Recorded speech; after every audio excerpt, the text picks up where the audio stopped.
धीरू, अब आप आज जर्मनी उड़ रहे हैं, डेफिनेटली कुछ प्लानिंग की होगी, कुछ शॉर्ट टर्म या लॉन्ग टर्म प्लान है माइंड में। तो अभी आप मुझे ये बताएं कि अब आप आज जर्मनी के लिए उड़ रहे हैं, तो घर पे सारे क्या फील कर रहे हैं, फैमिली का रिएक्शन क्या है, गाँव का रिएक्शन क्या है, रिलेटिव्स क्या रिएक्शन आपको दे रहे हैं? जनरली कैंडिडेट्स को और बच्चों को डर ये होता है कि हम जॉब छोड़ रहे हैं, ऑनलाइन अभी तक चल रहा था, लेकिन अब हमें ये ऑफलाइन क्यों बुला रहे हैं? आपको क्या लगता है, रेजिडेंशियल गुरुकुल में आना फायदेमंद था या नहीं? तो मैं सारी नर्सेस को ये भी बताना चाहूंगा, जर्मनी नीड्स नर्सेस जो उनके वहाँ सेटल होना चाहते हैं। फिर मैं आपसे बस एक चीज चाहूंगा कि आप एक चीज क्या एस्पायरिंग नर्सेस को बोलना चाहते हैं जो जर्मनी जाना चाहते हैं। तो नमस्कार दोस्तों, आज का वीडियो बहुत खास है।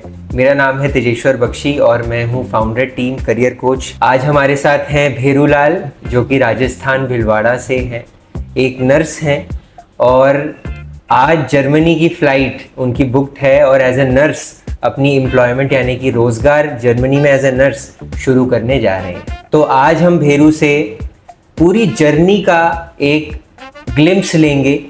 हम उनसे पूछेंगे कि ये प्रोसेस की शुरुआत जब हुई, उन्होंने क्यों करियर कोच को ही चुना, ये ख्याल उनके मन में क्यों आया और तब से लेके अभी तक उनके साथ ये प्रोसेस में हमने कितना सपोर्ट दिया, उनको क्या चैलेंजेस आए और अब जब वो जर्मनी जाने वाले हैं तो उनकी फीलिंग कैसी है। तो आइए अब Bherulal, first of all welcome to this conversation. Thank you. तो अभी आप मुझे बताइए कि आपको कैसा फील हो रहा है आज? अभी तो सर एक्साइटमेंट में कुछ समझ में नहीं आ रहा है कि फीलिंग क्या है एक्चुअली, क्योंकि समझ में नहीं आ रहा है। इतनी बड़ी खुशी और जो एक डेढ़ साल पहले का जो ड्रीम था आज वो सच हो रहा है, तो वो एक्साइटमेंट होता है ना सर बहुत ज़्यादा, कि ना कुछ समझ में नहीं आ रहा कि मैं उसको फीलिंग में मतलब वर्ड्स में कैसे एक्सप्लेन करूँ।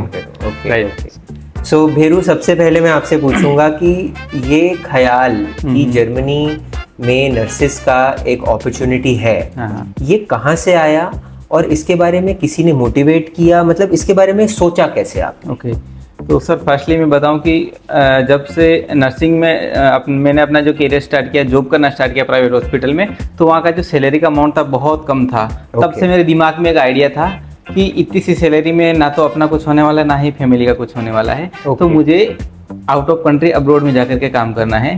बट अब मुझे सेलेक्ट करना था कि मैं कौन सी कंट्री में जाऊँ।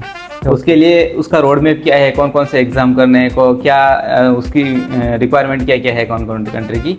तो मैंने लंदन की, ऐसे यूके की, अलग अलग जगह की भी मैंने सर्च किया, लेकिन वहाँ का जो कॉस्ट था जो इतना बहुत ज़्यादा था, मैंने कहा अगर इतने पैसे मेरे पास होते तो फिर मैं यहीं रहता, इसी से डबल कर लेता, मल्टीप्लाई कर लेता, मैं बाहर ही नहीं जाता। फिर मुझे जर्मनी का पता चला ऐसे ही मतलब सोशल मीडिया के थ्रू कि वहाँ पे रिक्वायरमेंट बहुत ज़्यादा है और ज़्यादा जो स्टाफ की रिक्वायरमेंट ज़्यादा है और उनका जो एक स्टाफ को बुलाने का जो एक क्राइटेरिया है वो बहुत एक मतलब शॉर्ट और सिंपल है कि आपको सिर्फ जर्मन लैंग्वेज चाहिए बस, उसके अलावा आपको और कोई एग्जाम पास नहीं करना है, सिर्फ आपको लैंग्वेज चाहिए। तो फिर मैंने उसके बारे में और डिटेल से थोड़ा जानना सोशल मीडिया के थ्रू चालू किया। तो फिर मैं अहमदाबाद में जॉब करता था, तो वहाँ पे भी बहुत सारे कंसल्टेंसी पे गया, लेकिन उनका जो क्या बोलते फीस का जो स्ट्रक्चर था वो बहुत हाई था, जो मेरे क्राइटेरिया में नहीं आ रहा था। तो वही था कि इतने पैसे नहीं है मेरे पास में। और दूसरी बात, एक अपॉर्चुनिटी कार्ड का भी बताया था, तो वो भी मेरे नहीं, मैंने कहा अगर लैंग्वेज आती, वो मांग रहे लैंग्वेज, ये बोलते हैं कि ऐसे ही चले जाओ और जॉब मुझे जाके ढूंढनी, लैंग्वेज नहीं आती मैं जाके क्या करूँगा वहाँ पे। फिर मैंने उसको भी साइड किया। फिर ऐसे सोशल मीडिया के थ्रू मुझे करियर कोच का पता चला कि उनका एक सोशल मीडिया पे मैंने पेज फॉलो किया। फिर थोड़े दिन तो ऐसे उसको देखता रहा, तो उनके पेज पढ़ता रहा, नई मतलब पोस्ट आती रही। फिर एक दिन मतलब जिस दिन मैं देखा उसके अगले दिन संडे था और उनका वेबिनार होने वाला था। तो मैंने कहा अनफॉर्चुनेटली एक बार देखते हैं क्या मतलब कितना बताते क्या है, क्योंकि बहुत सारे बोलते बहुत फ्रॉड होता है, पैसे लेके भाग जाते हैं या फिर कॉल नहीं करते, उठाते नहीं है ऐसा करके। तो फिर मैंने वेबिनार देखा। वेबिनार देखने के बाद मैंने पर्सनल नंबर लिए टीम के और उनसे कॉन्टेक्ट किया। तो उन्होंने मुझे पूरा रोड में बताया था कि ऐसा ऐसा प्रोसेस है, इतना टाइम लगेगा, इसका कोई शॉर्टकट नहीं है, ऐसा करके, और इतना टाइम तो आपको देना ही पड़ेगा। अगर आपको आगे की और भी कुछ जानना है तो आप ये नंबर है, इस पर कभी भी कॉल कर सकते हो। और फिर मैंने थोड़ा उनका जो कंपनी का पूरा बैकग्राउंड चेक किया, जीएसटी नंबर वगैरह मुझे भेजे थे कि ऐसा कोई फ्रॉड नहीं है और आप एक सही हाथ में जा रहे हो। फिर मुझे बिलीव हुआ और फिर मैंने यहाँ से अपना लैंग्वेज जो सीखने का जो था वो स्टार्ट किया मैंने। ओके, सो बेसिकली जैसे कि भेरू ने कहा कि वेरिफिकेशन एक ऑर्गेनाइजेशन जो आपको क्लेम कर रही है कि आप जर्मनी जा सकते हैं एज अ नर्स, तो उनके पास GST number, ministry of external affairs का रजिस्टर्ड रिक्रूटमेंट एजेंट का लाइसेंस होना बहुत ज़रूरी, और ये भेरूलाल ने पूरी चीज़ चेक करी और तभी अपना एनरोलमेंट किया। तो ये बहुत अच्छी चीज़ है जो आपने करी, और मेरे हिसाब से भेरूलाल भी सबको यही सजेस्ट करेगा जो एस्पायरिंग नर्सेज है कि अपनी जांच पड़ताल अच्छे से करें और तभी एनरोलमेंट लें। पहली चीज़ तो ये है, ठीक है। तो जब आपने हमारे प्रोसीजर में एनरोलमेंट करी, तो आपको हमने क्या प्रोसेस बताया और आपका कैसा एक्सपीरियंस रहा हमारे साथ? तो उसमें मुझे जो प्रोसेस बताया था टीम ने कि पूरा रोड में बताया था कि कम से कम 1 से 1.5 साल का टाइम तो आपको देना पड़ेगा, इससे शॉर्ट में कोई कुछ नहीं होने वाला है, इतना देना पड़ेगा।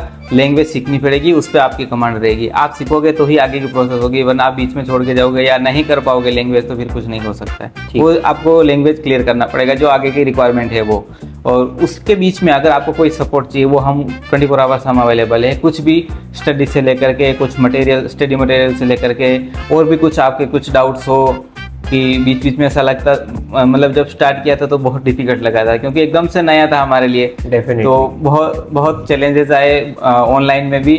तो मैडम से, सर से बात करते रहते थे हम लोग कि सर हमको ये चैलेंज आ रहे। जो पढ़ाने वाले टीचर थे उनको भी हम क्लास के बाद में भी हम मैसेज करते रहते थे, मैडम हमको ये नहीं समझ में आ रहा है, हमको इसका ये बताओ, हमको इसका ऐसे बताओ, ऐसा करके। तो पूरा मैडम भी पूरा हेल्प करते थे, सर भी हेल्प करते थे। फिर हम ऑफलाइन है, क्योंकि ऑनलाइन करके हम देख चुके थे कि डिफिकल्ट स्टार्टिंग में भी है। तो ऑफलाइन में क्या हम 24 आवर्स सिर्फ हमारा फोकस स्टडी पे ही रहेगा, बाकी तो ऑनलाइन में क्या होता था 3 घंटे की क्लास के बाद फिर से जॉब जाना, फिर घर का काम, ये तो मतलब माइंड डाइवर्ट होता था। तो फिर हम यहाँ पे ऑफलाइन आ गए थे रेजिडेंशियल गुरुकुल नोएडा में। तो यहाँ पे ऑफलाइन हमने B1 और B2 किया पूरा फोकस के साथ में। 24 आवर्स लाइब्रेरी सिस्टम था, टीचर्स थे, आप थे, सब थे। तो हमको बहुत सपोर्ट मिला। जब भी बीच बीच में ऐसा नहीं कि हम उड़ते गए, कभी डाउन आए, कभी ऐसे बनता गया रोड मैप। लेकिन जब भी हम नीचे गए, डाउन में गए, आपने मोटिवेट किया, टीचर्स ने भी मोटिवेट किया कि ये एक पार्ट है जर्नी का, तो ये होएगा, लेकिन आपको हार नहीं माननी है और करते रहे, और आज हम इस मुकाम पे पहुंचे। डेफिनेटली। सो जैसे कि भेरू ने बोला, हमारा A1 A2 जो है वो ऑनलाइन मॉडल, ताकि आप अपनी जॉब के साथ साथ इसको करते रहें। A1 A2 में कॉन्फिडेंस लाए कि हाँ ये भाषा मैं सीख सकता हूँ या सीख सकती हूँ। और जब आप कॉन्फिडेंस ला पाए कि A1 A2 अब हो गया है, B1 B2 जो फाइनल पड़ा हुआ है उसके लिए फुल्ली फोकस चाहिए। इसीलिए करियर कोच ने ये रेजिडेंशियल गुरुकुल का सिस्टम भेरू शुरू किया, जिसका आप पार्ट भी थे। Yes sir. और I am really hopeful, I am really glad कि आपको ये अच्छा लगा हमारा मॉडल। तो अभी आप मुझे ये बताएं कि अब आप आज जर्मनी के लिए उड़ रहे हैं जी, तो घर पे सारे क्या फील कर रहे हैं, फैमिली का रिएक्शन क्या है, गांव का रिएक्शन क्या है, रिलेटिव्स क्या रिएक्शन आपको दे रहे हैं? जैसे गांव का और रिलेटिव्स का क्या सर, जैसे हमारा एक रूरल एरिया है पूरा, तो उनका ऐसा होता है कि ठीक है तुमने जो डिसीजन लिया वो ठीक ही हुआ, क्योंकि हमको तो बाहर का कुछ पता नहीं है, हमको सिर्फ गांव का पता है या सिटी का पता है, इससे ज़्यादा कुछ पता नहीं है। लेकिन अगर डिसीजन लिया तो अच्छा ही होगा। बट उनका ऐसा था कि अच्छा इतना पैसा कमाएगा, अच्छा इतने पैसे फिर भेजेगा, फिर वापस कब आएगा।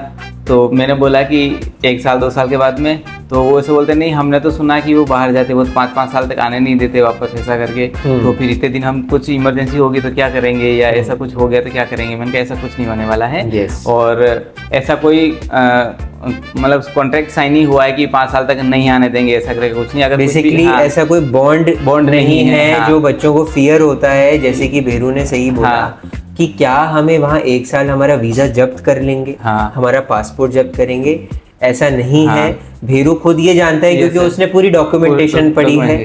आप अगर वापस आना चाहते हैं तो आप छुट्टी लेके वापस आ सकते हैं। ठीक। बाकी उनको ऐसा ही था कि हमने मतलब बहुत सारी ऐसा कहीं सुना होगा कि काम के लिए बुलाते हैं और काम कुछ और करवाते हैं और उसका पैसा भी पूरा नहीं देते हैं। तो मैंने बोला ऐसे डरने की कोई बात नहीं है, हमारे पास पूरा लीगल डॉक्यूमेंट्स है और उसके थ्रू ही मैं लीगल प्रोसेस के थ्रू जा रहा हूँ। कोई ऐसे अनलीगल नहीं जा रहा हूँ कि वो हर कुछ भी काम करवाएंगे मेरे से। तो ऐसा कुछ डरने की बात नहीं है। बट रिएक्शन उनका ऐसे ही था, थोड़ा डर जैसा कि अकेला जाएगा, बाहर रहेगा, कैसा माहौल है, क्या है। Definitely. तो बस उनका ऐसे ही था कि जैसे ही वहाँ जाते ही पहले हमको फ़ोन करेगा। मैंने कहा ठीक है, मैं वहाँ जाते ही पहले फ़ोन करूँगा। तो भेरू, जब आपने A2 के बाद हमने आपको रेजिडेंशियल गुरुकुल के लिए यहाँ बुलाया, जी सर। तो जनरली कैंडिडेट्स को और बच्चों को डर ये होता है कि हम जॉब छोड़ रहे हैं, ऑनलाइन अभी तक चल रहा था, लेकिन अब हमें ये ऑफलाइन क्यों बुला रहे हैं? जी। तो आपको क्या लगता है, रेजिडेंशियल गुरुकुल में आना फायदेमंद था या नहीं इस मॉडल में आना है, या अगर आप इसमें नहीं आते तो आपको फ़ायदा ज़्यादा होता? तो मैं आपसे ये पूछना चाहता हूँ कि क्या वो डिसीजन सही था जॉब छोड़ के ये 4-5 महीने का रिस्क लेने का, या गलत था? सर मेरा पर्सनली मानना ये है कि ऑफलाइन सबसे बेटर है, क्योंकि जो ऑफलाइन क्या हम फुली फोकस होकर के पढ़ाई कर सकते थे। 24 आवर्स हमारा सिर्फ एक ही फोकस होता है कि हमको पढ़ना है, और जो रिस्क को हम लेकर आए हैं कि पैसे नहीं है, पैसे फैमिली सपोर्ट नहीं है, साथ में पैसे नहीं है, सैलरी नहीं आ रही, पैसे नहीं, आगे का कैसे करेंगे। तो एक होता है कि अगर यहाँ से भी गए और वहाँ से भी गए तो एक दिमाग में रहता है, मोटिवेशन रहता है कि हमको करना है और कुछ भी करके निकलना है, यहाँ से पास होकर निकलना है। तो वो एक फ़ायदेमंद है मेरे लिए, और मैं सबको भी यही सजेस्ट करूँगा कि जितना अगर मतलब रिस्क होता है, सबको होता है, सबकी लाइफ के अपने अपने चैलेंजेस है, लेकिन थोड़े से चैलेंज को लेकर के आप ऑफलाइन आओ तो सबसे बेटर है। ओके।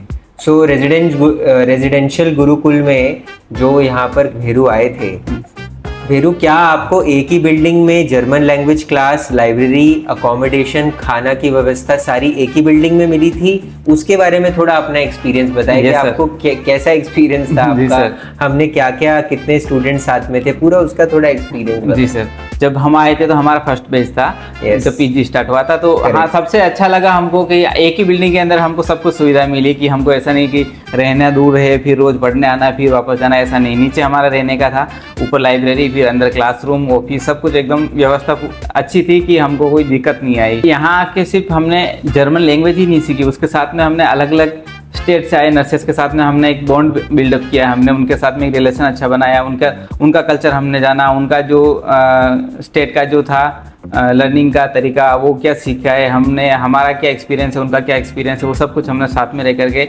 रियलाइज़ किया और एक अच्छा बॉन्ड बनाया, जो कि मतलब लाइफ टाइम तक याद रहेगा हमारा कि हम वहाँ साथ में पढ़े थे और हमारा ये रिलेशन बना है। भेरू, अब आप आज जर्मनी उड़ रहे हैं, डेफिनेटली कुछ प्लानिंग की होगी आगे के कम से कम 2 सालों की या 3 इयर्स की, तो कुछ शॉर्ट टर्म या लॉन्ग टर्म प्लान है माइंड में आपको जर्मनी को लेके? जी सर, अभी तो स्टार्टिंग तो यही था कि पहले मुझे अकेले को जा करके सेटल होना है, वहाँ का कल्चर पूरा अच्छे से देखना है, अच्छे से अपन को सेट होना है, उसके बाद फैमिली को लेके जाना है, फैमिली को लेके। तो आपके माइंड में ये चीज़ है कि अगर मुझे वहाँ पे सारा एनवायरनमेंट अच्छा लगा तो definitely this is the place जहाँ मैं अपनी फैमिली को सेटल करूँ। ओके, सो मैं सारी नर्सेस को ये भी बताना चाहूँगा, जर्मनी नीड्स नर्सेस जो उनके वहाँ सेटल होना चाहते हैं। हाँ, ये बहुत लोगों को लगता है कि जर्मनी चाहता है कि आप सिर्फ 2 साल के लिए आएं और वापस चले जाएं। नो, जर्मनी लाइफ टाइम के लिए आपको चाहता है। वो चाहता है कि आप अपनी फैमिली वहाँ सेटल करें, वो चाहता है कि आप अपने वहाँ पर बच्चा रेस करें, अपने बच्चे को एजुकेशन दें, उनकी इकोनॉमी को बढ़ाएं और वहाँ के पेशेंट्स को सर्व करें। ये सबसे बड़ी गलतफहमी है जो सारे नर्सेस को है। तो आज भेरू के माध्यम से और करियर कोच के प्लेटफॉर्म के माध्यम से आई होप जो भी एस्पायरिंग नर्सेज हैं उनके काफ़ी डाउट्स क्लियर होंगे। और भेरू, मैं आपसे बस एक चीज़ चाहूँगा कि आप एक चीज़ क्या एस्पायरिंग नर्सेज को बोलना चाहते हैं जो जर्मनी जाना चाहते हैं करियर कोच के थ्रू या किसी भी और प्लेटफॉर्म के थ्रू, कि अगर उन्होंने ये जर्मनी का सपना देखा है तो ऐसी क्या 3 चीज़ें हैं जो बच्चे को माइंड में रखनी ही पड़ेगी आपके हिसाब से? जी सर, मेरे हिसाब से अगर जिनका भी ड्रीम है जर्मनी में जाकर के काम करने का, यूरोप कंट्री में जाके काम करने का, तो सबसे पहले उनको ये मतलब विज़न क्लियर, ऐसा नहीं कि थोड़ा करके अच्छा नहीं लगा तो फिर वापस गिव अप कर लिया, वो नहीं होना चाहिए। हाँ, डाउनफॉल आएंगे, स्ट्रगल भी लगेगा थोड़ा कि डिफ़िकल्ट है, नहीं हो रहा है, लेकिन इट्स ए लैंग्वेज, ऐसा मतलब कोई टैलेंट से नहीं आएगा, वो कंसिस्टेंसी आपको रखनी पड़ेगी डेडिकेशन के साथ में और गिव अप नहीं करना है। तो पहला पॉइंट अगर मैं बोलूँ तो कंसिस्टेंसी, हर दिन उस किताब को उठाना और हर दिन एफर्ट डालना। ठीक है, फर्स्ट कंसिस्टेंसी हो गई। सेकंड आपके हिसाब से क्या पॉइंट है? सेकंड मेरे हिसाब से सर जस्ट वही कि बाकी की अफवाहों पे ध्यान नहीं देना है। बहुत सारे मतलब मार्केट में कुछ थोड़ी सी अफवाह होती है ना, लोग अपना मोटिवेशन लूज कर लेते हैं, तो वो नहीं होना चाहिए कि हाँ मैं सही हाथ में हूँ, सही प्लेटफॉर्म पे हूँ और सही रोड मैप पे हूँ। तो बेसिकली आप कह रहे हैं trust with whom you are. For example अगर आप करियर कोच के साथ हैं तो आप करियर कोच पे ट्रस्ट Trust करें करें। कि आप वो आपको जर्नी में आगे लेके जाएंगे। ठीक है, तो फर्स्ट हो गया आपका कंसिस्टेंसी, सेकंड हो गया ट्रस्ट, और तीसरा आपके हिसाब से फाइनल पॉइंट क्या हो सकता है? और मेरे हिसाब से जो थर्ड पॉइंट है वो है सर एक पेशेंस रखना, कि आपको ऐसा नहीं है कि आपको अगर 1 साल का बोला है और आप बोलोगे नहीं सर 1 साल तो हो गया मेरा, तो हुआ ही नहीं है, तो आपको पेशेंस रखना पड़ेगा। जरूरी नहीं कि आप एक ही बार में सारा इंटरव्यू क्लियर कर पाओ, या एक ही बार में आपका एग्जाम मतलब आप फाइट करके निकल जाओ। बहुत सारी बार ऐसा होता है कि आप एक बार में वो इंटरव्यू क्लियर नहीं कर पाए तो फिर सेकंड इंटरव्यू का चांस लेना है, सेकंड में भी अगर बाई लक नहीं हुआ है तो थर्ड इंटरव्यू है। ऐसा नहीं कि 1 में नहीं हुआ तो लूज कर दिया मोटिवेशन और पेशेंस ही नहीं, अब क्या होगा, आपको धैर्य रखना पड़ेगा और उसके साथ में ही काम करना पड़ेगा। ओके, तो thank you Bheru, yes sir, best of luck Thank you, for sir. your journey to Germany today, and I hope you have the best career in Germany. Yes, sir. I wish के God blesses you, and जो भी आपके dreams जी, हैं sir. उसको वो पूरे करे। Thank you for being a part of our journey.